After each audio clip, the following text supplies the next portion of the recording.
So we're halfway through the 2026 NBA season, and we've seen some players exceed expectations this year, but we've also seen some players be disappointing so far. So for today's video, I'm going to talk about the 20 most disappointing players of this NBA season around the halfway mark. And they can be disappointing in different ways. Maybe they're still having an objective good season, but they're just not reaching those expectations we thought they could hit going into the year. Maybe it's a young player breaking out, or somebody that was going to have an expanded role that really isn't taking advantage of the increased opportunities. So we're going to start off with everybody's most obvious disappointing player this year. He signed a rookie max extension last offseason, although it does not kick in till the 2027 season. We have Paolo Banchero of the Orlando Magic. You can make an argument that the Magic have been somewhat disappointing as a team overall, but they've had injuries to Paolo Banchero this season, Franz Wagner, and now Jalen Suggs. The Orlando Magic are kind of around the play-in tournament right now in the Eastern Conference. They're about the middle of the NBA in terms of net rating, but it does feel like Paolo Banchero hasn't taken that step here in year number 4. I was very high on Paolo Banchero this offseason. I thought Paolo Banchero could have been an All-NBA guy, an All-Star starter potentially in the Eastern Conference, and we are not there just yet. Paolo is 23 years old, and his numbers have gone down from last year. In 2025, he averaged 25.9 points, but dealing with multiple injuries last year. This year, Paolo is averaging 20.7 points, 8.4 rebounds, 4.7 assists. He's shooting 45% from the field on 15 shots a night, but he's shooting just 26% on threes on about 3.5 attempts a night, 74% from the free throw line. Objectively, the Orlando Magic are a better team when Paolo Banchero is off the floor. That can happen when you have somebody that is supposed to be your franchise superstar. That was a #1 overall pick. That was so good over the last 3 years to start off his career. And this year, the Orlando Magic are a plus 3.3 in terms of net rating when Paolo's off the court compared to a negative 2.8 rating in the 856 minutes when he is on the court. This has definitely been one of the more disappointing players this season, 100%, and I can't disagree with this one. He's making $41.5 million next year, up from the $15 million this year, which is the last year of his rookie contract. That is going to ascend every single year till 2031, where he has a $54.7 million player option. And I wonder if we're ever going to get to a big point in the Orlando Magic Paolo Banchero relationship. Would they actually think about ever moving Paolo, or maybe this is just going to be a little bit of a bad stretch in his all-star elite career? Next up, we have a player that may have already been traded by the time you guys are seeing this video, and that is Trae Young of right now the Atlanta Hawks. He could be on a different team, like I said, by the time you guys are seeing this. All right, we finally got the Trae Young trade. Trae Young has actually been traded to the Washington Wizards in exchange for CJ McCollum and Corey Kispert. Shams Charania broke the news. It feels like Trae Young's career in Atlanta is over. We're now in talks that if a team, maybe the Washington Wizards who acquire Trae Young, need a draft pick from the Atlanta Hawks so they could take on that contract, which has a player option next year for around $48 million. How low is Trae Young's trade value around the NBA? This is crazy. Trae Young this year has averaged 19 points, 9 assists, and has played just 10 games this year, dealing with multiple injuries right now in Atlanta, most notably a quad injury right now. He's shooting just 41% from the field, 30% from 3, and the Hawks are 2-8 when Trae Young has played this year. I talked about how the Orlando Magic are somewhat disappointing this year. Yeah, you can make a really good argument the Hawks are the most disappointing team in the Eastern Conference this season. They are well below 500 right now, around 17-21 by the time I'm recording this. They have the 18th best net rating in the NBA. And oh yeah, they also don't own their first round pick as well. Trae Young and Jalen Johnson have struggled to synergize each other when they're on the floor together. They're struggling to be ball dominant guys in their own right. And both those players are also not great defenders either. So that is really not going to help you play winning basketball right now. It also doesn't help you when Kristaps Porzingis, your main rim protector that you traded for in the offseason, has also been banged up a ton this year as well. And it feels like Trae Young could be traded any day now. Like I said, you may already know of a Trae Young trade that has happened, but the fact that we've got here, the fact that Trae Young didn't get extended from the team that he brought to the conference finals in 2021 has to be a disappointment so far. Next up, we have Guerschon Yabusele of the New York Knicks. Now, this one's definitely on a smaller scale compared to Paolo Banchero and Trae Young. But when Yabu signed with the Knicks in the offseason, I was ecstatic as a Knicks fan. He had such a career revelation last year with the Philadelphia 76ers, not playing for 5 years in the NBA from 2020 to 2025. And he kind of showcased to everybody that he could still play at a high level in the 2024 Olympics, going up against LeBron James, posterizing him for Team France in the Summer Olympics. And last year for Philadelphia, basically on the veteran minimum, he was really good. He shot 50% from the field, 38% from three, averaged 11 points, 5.5 rebounds. It was exactly what the Knicks needed as a backup power forward, and it's just been really bad this year. 3 points per game, 2 rebounds per game, shooting 40% from the field, 32% from three, does not fit well whatsoever with this team right now, has not really showcased any athleticism, any perimeter defense, any rim protection that the Knicks really need from him off the bench. He's not knocking down his threes whatsoever either. I'm not sure if that's just him in a new environment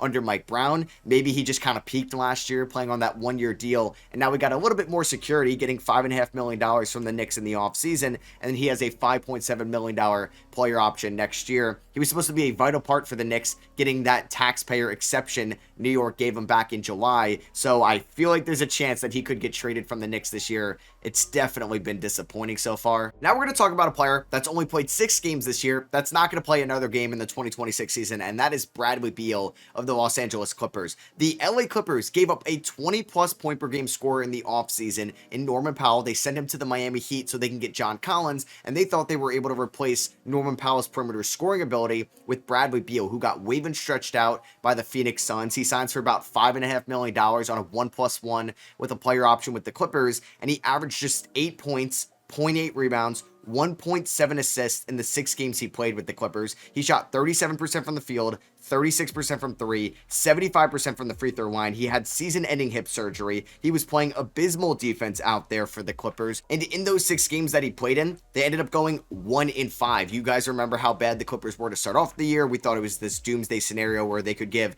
the Thunder a top 3 pick in the draft, and they still can. And this is why the Clippers have been somewhat disappointing this year, because they thought they could just replicate what Norman Powell did last year with Bradley Beal in the aggregate. Now, Bradley Beal was a fine scorer in 2024 and 2025 with the Phoenix Suns. He averaged around 18 points on good efficiency. And for somebody that was supposed to revive his career in Los Angeles after those disappointing years in Phoenix, it's going to have to wait another year. And I just wonder if we're going to get another good, productive Bradley Beal season in his career. Is he ever going to be in the playoffs again in his career as a main rotational guy? We'll have to wait and see. Next up, we have our first 2024 lottery pick that we're going to talk about in this video, Rob Dillingham of the Minnesota Timberwolves. The Minnesota Timberwolves traded 2 first-round picks in the future to trade up to number 8 on the night of the 2024 draft to get Rob Dillingham. They sent San Antonio a 2030 first-round pick swap and a 2031 first-round pick. Now, that 2031 first-round pick was later sent to Sacramento for De'Aaron Fox, or at least in that trade. And Dillingham was supposed to be that long-term point guard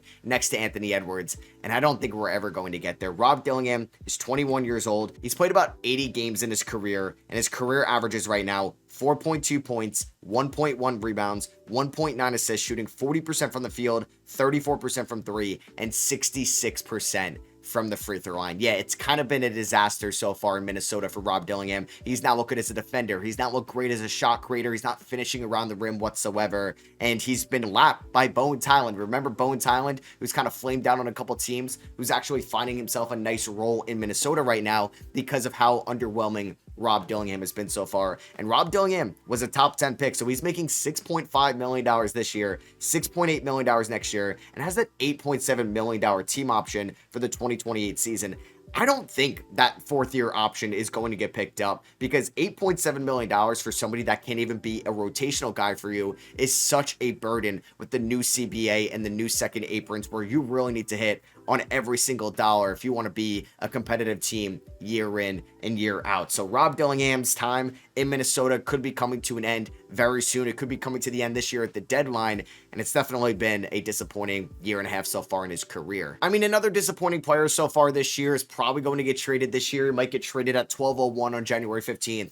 Jonathan Kuminga. I mean, this year has been an absolute disaster for Jonathan Kuminga. Kuminga last year was not really a part of the Golden State Warriors playoff rotation. Now, at times when Steph got hurt, he kind of showed up at some points, and this year was a pivotal year number 5 for Jonathan Kuminga, playing on a contract at 3 times the qualifying offer after that offseason long stalemate with the Golden State Warriors, and it's pretty much career lows across the board for Jonathan Kuminga ever since he really started to get noticeable playing time at the NBA. He's down from 15 points last year to 11.8 points this year, 45% from the field to 43% from the field, and he's just been out of the rotation for Steve Kerr and the Golden State Warriors. The moment I'm recording this, he hasn't played since December 18th, and he's making about $22 million this season. Remember when I said that if you're trying to be competitive, year in and year out. Literally what I just said with Rob Dillingham, you kind of need to hit on every single dollar. And this is $22.5 million that they can't even play right now. I know he's been injured at times this year, but Steve Kerr doesn't want to play him. He'd rather play Will Richard and Moses Moody and Gary Payton in the Warriors rotation right now. So if Golden State could trade Kuminga, they're going to. I'm just not sure they're going to get anything close to what they thought they could get for him about 4 months ago. We may talk about a couple Cleveland Cavaliers in this video. The first one I'm going to talk about DeAndre Hunter, who the Cavs traded for last year at the 2025 deadline with the Atlanta Hawks. And DeAndre Hunter's efficiency has just kind of cratered this year after being such an efficient player for the Cleveland Cavaliers last year. In about 27 games for the Cavs after getting traded in the 2025 season, 48% from the field, 42% from three, and he averaged about 14 points and 4 rebounds. Now, they've had to ask a little bit more to DeAndre Hunter this year, given that Ty Jerome left and they've had a couple injuries this year, and DeAndre Hunter's now gone from 48% from the field to 42% from the field, and 42% from three to 31% from three, even on more three-point volume as well. So that is not efficient shooting whatsoever. I just feel like DeAndre Hunter hasn't been as physical on the defensive end of the floor, not really diving for loose balls, not being a rim protector at times, off switches that you need him to be. And I do wonder if Cleveland would look to trade DeAndre Hunter at one point this year. It's very tough for them to make a trade, given how far over the second apron they are right now. He's making $23 million this year, $24.9 million next year in the 2027 season. He's still just 28 years old. Maybe he's going to have a strong second half. It's been a disappointing first half so far for Hunter's first full year in Cleveland. We'll stay in that Central Division, and we're going to talk about Jarris Walker of the Indiana Pacers. I mean, the Pacers were not supposed to be good this year. I didn't really expect them to be this good this year. I thought they were going to be probably the 10 to 12 seed in the Eastern Conference.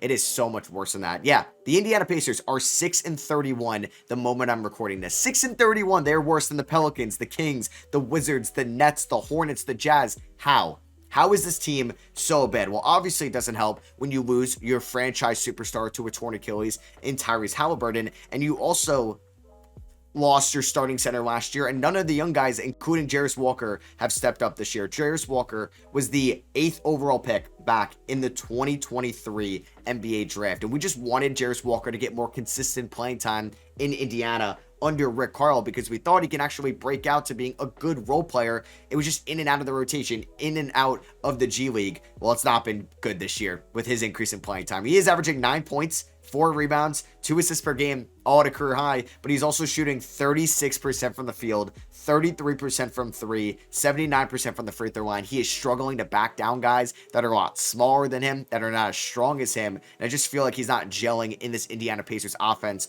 the way that Rick Carlisle wants it to be in the half court. Make quick decisions, dribble, pass, shoot, and Walker has not been that type of guy this year. It feels like he doesn't really know where to be on the floor at certain times. Like I said, it hurts when Halliburton, who could make Walker's life so much easier, is out for the year. But Walker was a former top 10 pick, number 8 overall, like Rob Dillingham. I'm not sure how much longer he's going to be in Indiana. An $8.4 million team option next year. It's already been picked up, but I just wonder if he's even going to be on the team after this upcoming offseason, because it's been disappointing so far. I briefly mentioned the center that the Indiana Pacers lost in the offseason, Miles Turner. I think he's been disappointing so far this year in Milwaukee. Miles Turner was a big move by the Bucks this past offseason to really make Giannis happy before he could actually publicly request a trade. They ended up stretching and waving out Damian Lillard. They released him since he had a torn Achilles and was not going to be able to provide a single valuable minute to Milwaukee this year, which was a very critical season with Giannis Antetokounmpo getting closer and closer to free agency. So they went out and got Miles Turner, which was insane when it happened. That's their division rival, and Turner is going to be making $25 million this year. Then it goes up to $26.5 next year,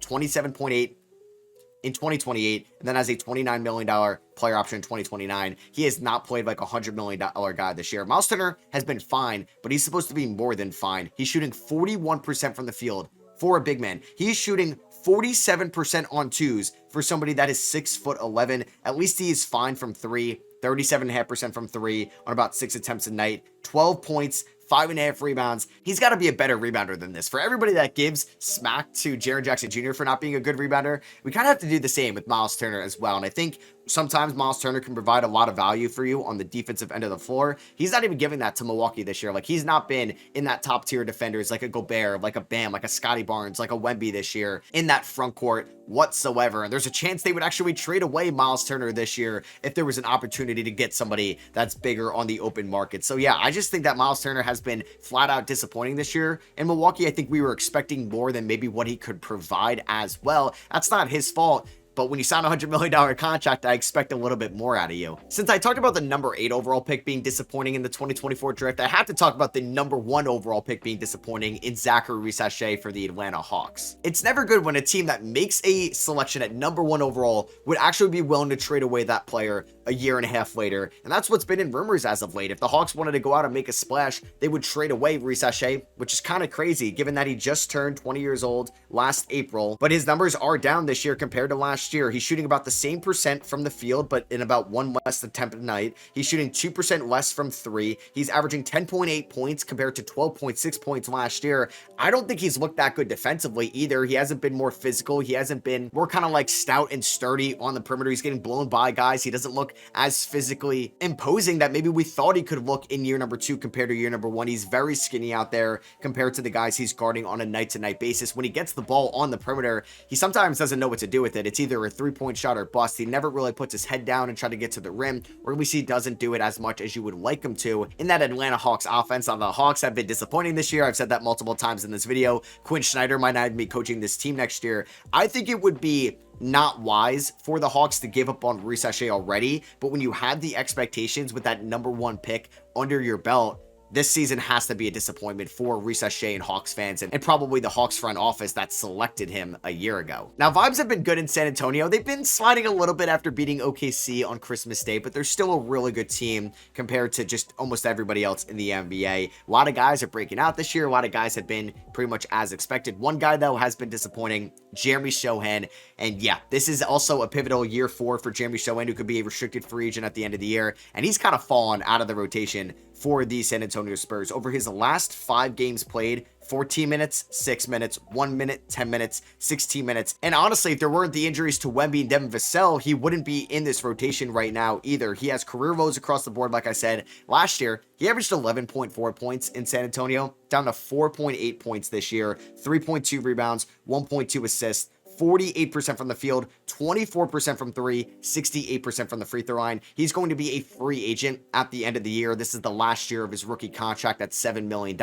I wouldn't be shocked whatsoever if they traded him ahead of this year's trade deadline in February. He's still 22 years old. If I was a rebuilding team or a team not being super competitive, I'd take a chance on Jeremy Sochan for sure, especially if it costs like a second rounder. Why not? There's still upside in his game, but for what he was going to be in the Spurs' future and part of their rotation this year, it's definitely disappointing. Okay, this player has maybe been the worst rotational player in the league so far this year. Tyus Jones in Orlando. It wasn't too long ago where I thought Tyus Jones is one of the more intriguing free agents on the market after the 2024 season, where he was a good Washington Wizard. He was in that Marcus Smart, Kristaps Porzingis 3-team trade. He got sent from Memphis to DC. He averaged 12 points, 7 assists, shot 49% from the field, 41% from 3. I'm not saying that he was an all-star in the making point guard. He was a part of a very bad Wizards team, and he's not a good defender, but I just thought he's a grown-up coming off the bench that can get his guys involved, that could be a good 3-point shooter. He has not felt comfortable whatsoever in Orlando right now. He is shooting 36% from the field, 30% from 3, averaging 3.3 points, 2.5 assists in 37 games this year. He's actually started 8 games for the Orlando Magic. He's playing the lowest minutes per game since the 2017 season when he was a Minnesota Timberwolf. It's been that long, 16 minutes a night. He has not helped the Orlando Magic's disappointing season at times this year whatsoever. He's not been a good defender, and he's making $7 million. There's no such thing as a bad one-year deal, because this is the only year they have to pay him this amount of money, but $7 million when Orlando is this far over the first apron, I think they would have liked to have this one back. Now, next up is a player that had a noticeable injury going into the year. He was really good in the playoffs last year when he had this injury apparently going on, and he had the wrist surgery in the summer. Jalen Williams of the Oklahoma City Thunder. Jalen Williams was just, I think, the number 2 on a team that just won it all. He was an all-star and all-NBA player last year, so I do expect him to at least replicate the numbers he had last year going into his age 24 season. It's not been a good first 20 games back, I would say, for Jalen Williams so far. He's down from 48% from the field to 46%. He's down from 36% from 3 to 31% from 3. He's hitting less than a 3 on a per night basis. He's averaging 17 points, which is the lowest since his rookie year, 5 rebounds, and 5.5 assists as well. The Thunder were one of the best teams of all time before he ended up coming back from his injury. They were around 20-1 before he came back. Now, they're still a really good team with Jalen Williams out there, but we have high expectations for Jalen Williams as well. Like I said, was a top 15 player last year since he made an All-NBA third team. He made an All-Defensive second team, was an All-Star, was a number 2 on a finals team. Like, those are amazing accolades for somebody in year 3. So I'm a little bit disappointed so far going into year number 4. It's been a weird year 4 for like Paolo and J-Dub and players from that draft class. And you know, I'm going to talk about another Oklahoma City Thunder. It was kind of wild when he shot about 41% from 3 last year. It didn't feel like he was a 41% from 3 guy. Lu Dort. Now, Lu Dort has been there since 2020. He has been one of the longest tenured Thunder on this team, and he was a great story. He's an undrafted free agent that has earned himself over $18 million on a per year basis over the last few years. But Lu Dort has an $18.2 million team option next year. I thought for sure they would pick it up. I'm not so sure about that anymore. Lu Dort has been a negative offensive player this year for the Oklahoma City Thunder. 38% from the field, 33% from 3. He's averaging 8 points per game, the lowest since his rookie year back in 2020. 3.5 rebounds, and he's playing about 27 minutes a night, the lowest it's been since his rookie season. They need to get him going on both ends of the floor, because if not, he's too much of a negative shooter right now in Oklahoma City. And I know he's a great defender, and I know he fits that style of play so well, but when you look at him and Alex Caruso just being kind of negatives as 3-point shooters, I know they're great defenders, but sometimes you need these guys to knock down 3. So you could also give a shout to Alex Caruso as well, but I'm going to talk about Lu Dort here. He's also a free agent at the end of the year, potentially. So I wonder if they're going to maybe move him this year at the deadline. So I was going to bring up one Memphis Grizzly. You could talk about a couple, right? You could talk about Santi Aldama. You could talk about Ja Morant, and that one would be fine with me. But I think I'm a little bit more disappointed in Jaren Jackson Jr., who signed that massive contract extension with the Memphis Grizzlies last offseason. They kind of reworked his deal because they thought he was so underpaid for the value he was providing them, where now he's making $35 million this year, $49 million next year, and that goes up to $50.5 million in 2028, $52 million in 2029, and a $53 million player option in 2030. Jaren Jackson Jr. is averaging 18 points per game, down 4 points per game than what he had last year when Desmond Bane and Ja Morant were out there playing with him. He has a negative net rating out there with Ja Morant. The Grizzlies have been better with him off the court actually this year, and he hasn't improved as a rebounder, about 5.5 rebounds per game. He's still a solid 3-point shooter, but this is just kind of what Jaren Jackson Jr. is at this point. He's still incredibly young at 26 years old for somebody in that 2018 draft class. He was actually the youngest player in that draft class. I just thought maybe we were going to see Jaren Jackson Jr. get better this year. The fouls have crept up again, just something he can't get away from, the dumb fouls in the defensive half court, even though he could still be one of the best defenders in the NBA. I just think with like that price tag going up, I've been a little bit disappointed. Another player that got paid in the 2025 offseason, I've been slightly disappointed this year with his offensive game,